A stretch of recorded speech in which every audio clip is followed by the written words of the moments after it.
नमस्कार। आप सभी का बहुत बहुत स्वागत है मेरे चैनल हमारे सितारे ज्योतिष में। मैं डॉक्टर कौशल्या बहार आज आपके लिए कुछ विशेष लेकर आई हूँ। आज का हमारा जो विषय है वो थोड़ा हटकर विषय है। हम आज आपको कुछ विशेष जानकारी देंगे कि वैवाहिक जीवन में यदि कोई समस्या आती है या कोई कष्ट आ रहे हैं तो इन कष्टों को हम किस तरह से कुछ उपाय करके हम इन कष्टों को दूर कर सकते हैं। तो आज हम इसी के विषय में आपको जानकारी देंगे। यदि आपको मेरी जानकारी अच्छी लगे तो आप मेरे वीडियो को लाइक कीजिए, शेयर कीजिए और मेरे चैनल को सब्सक्राइब करना बिल्कुल भी न भूलें।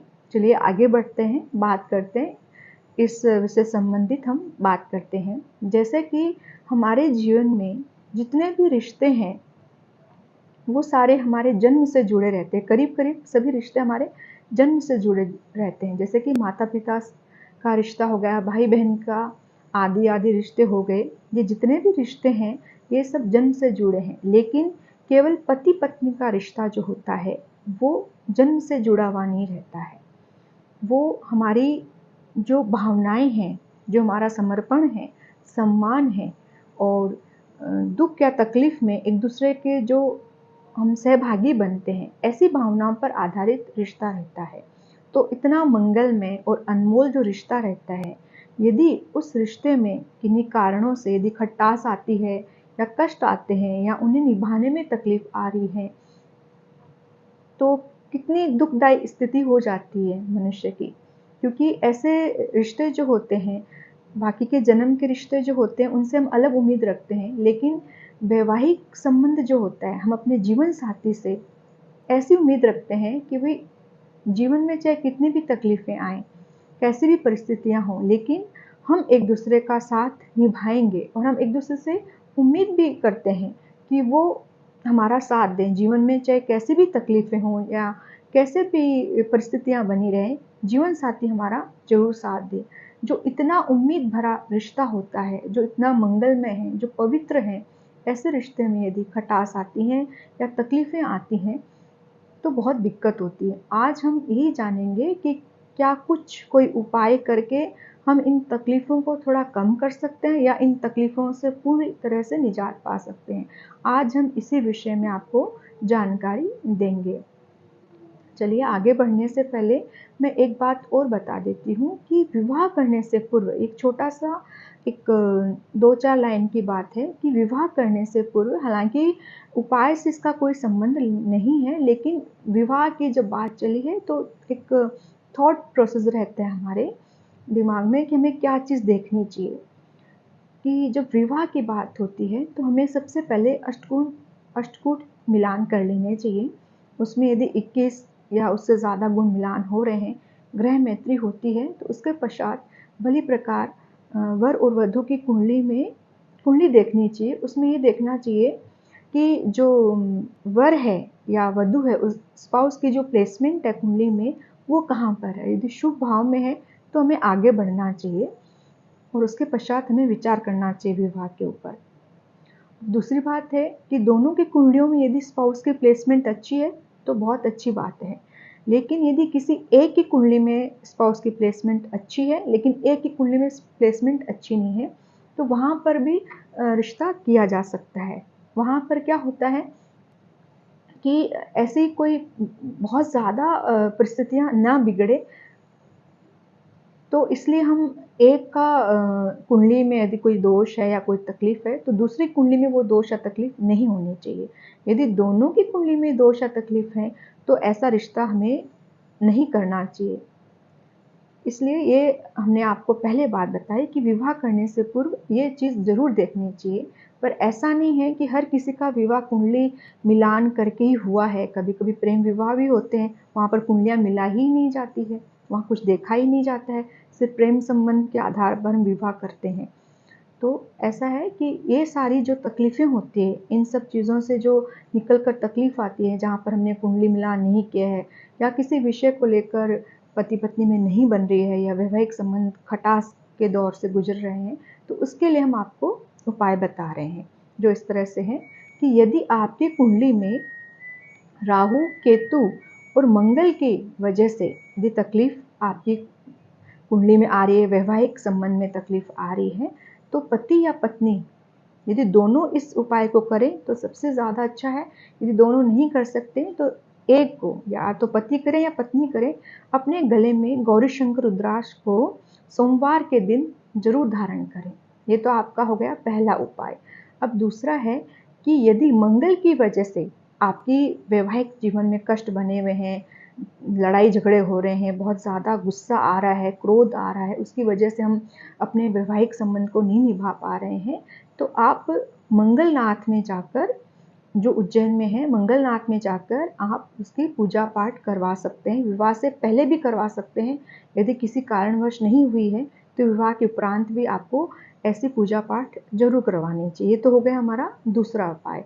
अब है कि यदि राहु के कारण ही हमारे जीवन में वैवाहिक तकलीफें आ रही हैं या कष्ट हो रहे हैं, तो हमें भली प्रकार कुंडली का परीक्षण या जांच करवा करके राहु की शांति अच्छे ज्योतिषी से या पंडित से करवानी चाहिए। दान पुण्य जो भी होते हैं वो करवाने चाहिए, तो उससे राहु शांत होता है। और वैवाहिक जीवन में जो पति पत्नी के अलगाव होते हैं, कभी कभी वो किसी कारणवश, कुछ परिस्थितियां ऐसी भी होती है जो उन्हें दूर रहने के लिए मजबूर करती है, तो राहु की शांति इस कष्ट को दूर करती है। ये तो हो गए हमारे तीसरा उपाय। अब चौथा उपाय है कि यदि इतना करने के पश्चात भी वैवाहिक संबंध में कुछ खटास आ रही है या संबंधों में मजबूती नहीं आ रही है, तो एक चीज़ का ध्यान रखना चाहिए कि पति पत्नी को जो घर का साउथ वेस्ट जो रूम रहता है उसमें हमेशा मतलब उसे बेडरूम बनाना चाहिए और उसमें पूर्व की तरफ सिर करके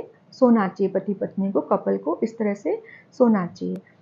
अब ये हो गया आपका चौथा उपाय। पांचवा उपाय जो है आपका वो है कि यदि पति पत्नी का जो बेडरूम रहता है, जो बेडरूम है उसका जो साउथ वेस्ट कॉर्नर है, बेडरूम का जो साउथ वेस्ट कॉर्नर है, वहाँ पर कपल की फ़ोटो होनी चाहिए, पति पत्नी की फ़ोटो होनी चाहिए। उसको साउथ वेस्ट कॉर्नर में इस तरह से रखना है कि उसका मुख पूरब की तरफ हो। फिर उसके सामने आपको लव बर्ड का जो स्टैचू होता है, जो पिंक क्रिस्टल का बना हो, स्पेशली जो पिंक क्रिस्टल का लव बर्ड का स्टैचू हो, उसको उस फोटो के सामने रखना है। तो इससे भी कई % तक आपकी समस्याओं का समाधान हो सकता है। अब बात करेंगे छठे उपाय की। छठा उपाय ऐसा है कि यदि पति पत्नी अपने गले में एक पेंडेंट धारण करें, उसके अंदर एक तरफ पति की फोटो हो और एक तरफ पत्नी की फोटो हो। और कभी कभी ऐसे भी पेंडेंट बनते हैं जिसमें एक फोटो में ही पति पत्नी के चेहरा दिखता है। यदि उसको थोड़ा सा घुमाया जाए कोई एंगल से, तो उसमें दोनों के चेहरे दिखते हैं, एक तरफ पति का, एक तरफ पत्नी का। यदि ऐसा पेंडेंट आप बना सकते हैं तो उसे बनाकर हमेशा के लिए गले में धारण कीजिए। यदि गोल्ड में बना करके पहन सकते हैं तो ज़्यादा अच्छा है, चांदी में बना के पहन सकते हैं आप। अब आपको जो उपाय जो है वो बताने जा रही हूँ। एक और उपाय है कि यदि क्रोध की वजह है, पति पत्नी के लड़ाई झगड़े हो रहे हैं, क्रोध की वजह से पति पत्नी में खटास आ रही है, ज़्यादा क्रोध आ रहा है, तो नियमित रूप से पति पत्नी को तुलसी में जल चढ़ाना चाहिए। तो ये बहुत अच्छा उपाय है, उसे जरूर करना चाहिए। जो आखिरी उपाय है वो मैं आपको बता रही हूँ कि सब कुछ करने के बाद में भी यदि खटास चल रही है या कुछ समस्याएं ज़्यादा आ रही हैं आपके जीवन में, जो मतलब जो सॉल्व ही नहीं हो रही है, प्रॉब्लम्स आपकी सॉल्व ही नहीं हो रही है और बहुत ज़्यादा खटास आ रही है, तो आपको एक अच्छा उपाय बता रहे हैं कि आपके पूजा स्थल में जो दुर्गा जी की कोई फ़ोटो होती है या फिर पार्वती जी की फ़ोटो, मतलब अम्बे जी की फ़ोटो, मतलब अपनी देवी की फ़ोटो होनी चाहिए, वहाँ अपने पूजा स्थल में आप बैठिए। स्पेशली शुक्रवार के दिन आपको ये करना है उपाय। पूजा स्थल में आप बैठिए, बैठकर वहाँ पर एक चांदी का पात्र लीजिए जिसके ऊपर ढक्कन होना चाहिए। मतलब पात्र ऐसा होना चाहिए जिसके ऊपर चांदी का ही ढक्कन हो। उस पात्र में शहद भर लीजिए। फिर आप एक पान लीजिए, फ्रेश पान जिसे हम खाते हैं वो पान, और उसमें डंठल होनी चाहिए, एकदम हरा पान रहना चाहिए, फ्रेश पान बिल्कुल, और उसमें डंठल रहनी चाहिए।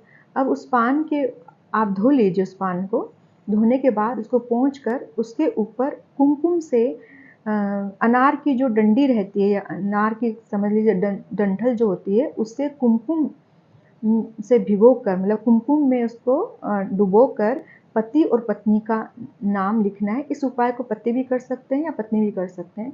उसमें आपको नाम लिखना है पति और पत्नी का, एक ही पत्ते के ऊपर पति और पत्नी का नाम लिखना है। उसके बाद उसको रोल करना है, मतलब गोल गोल उसको घुमा लेना है। घुमाने के बाद में उसको जो रेशम की जो डोरी रहती है, लाल रंग की रेशम की डोरी से उसको बांध लीजिए। बांध कर उसको भली प्रकार जो शहद भरा जो पात्र है चांदी का, उसमें उसको डुबा दीजिए। उसके बाद उसमें ऊपर से ढक्कन लगा दीजिए। ढक्कन लगाने के बाद उसे आप देवी के चरणों में या देवी के फोटो के सामने आप रखिए। रखकर आप देवी की पूजा अर्चना कीजिए और मन में संकल्प लीजिए, जो आपकी मनोकामना है अपनी पति पत्नी के प्रति, उस कामना को रखिए कि आपके प्रेम संबंध अच्छे रहें, आपके वैवाहिक संबंध अच्छे रहें।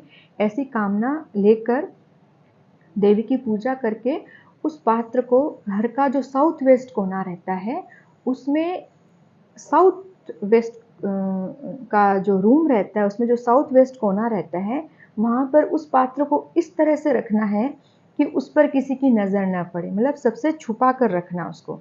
और एक बार ये आप उपाय कर दीजिए, उसके पश्चात उसको नहीं देखना है, मतलब उसे काफ़ी लंबे समय तक वैसा ही रखा रहने दीजिए।